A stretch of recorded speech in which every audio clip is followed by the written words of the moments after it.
Europe 1. Je vous ai compris. Ich bin ein Berliner. Je crois qu'après avoir vu ça, on peut mourir tranquille. C'est historique. Avec Fabrice Dalméda qui revient sur les cadeaux de Noël. Bonjour Fabrice Dalméda. Bonjour à tous. Ce matin, les enfants ne sont pas encore levés. Enfin, peut-être que certains si, mais à nous, vous pouvez le dire. D'où vient la tradition de s'offrir les fameux cadeaux de Noël ? Comme toujours, il y a les origines anciennes.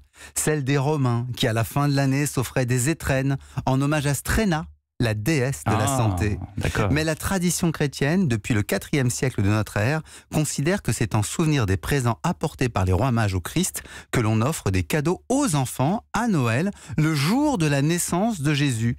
En fait, la tradition s'est installée très progressivement et ne cesse d'évoluer.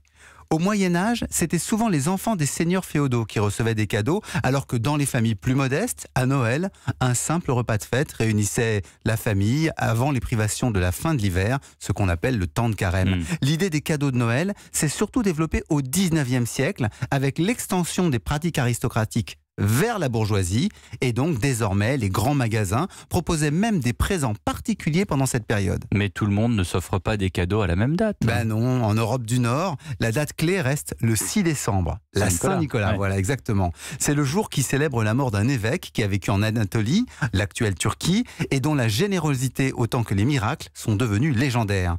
Il faisait notamment des dons aux enfants, et donc pour célébrer son culte, il devint fréquent au XIXe siècle de leur faire des cadeaux précisément à cette date.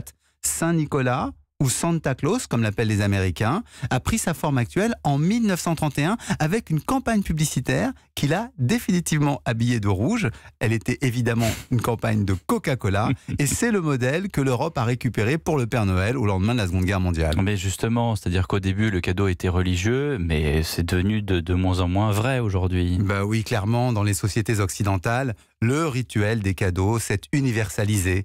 Désormais, dans des familles athées ou issues d'autres religions, comme l'islam ou le judaïsme, on s'offre des présents pendant la période des fêtes.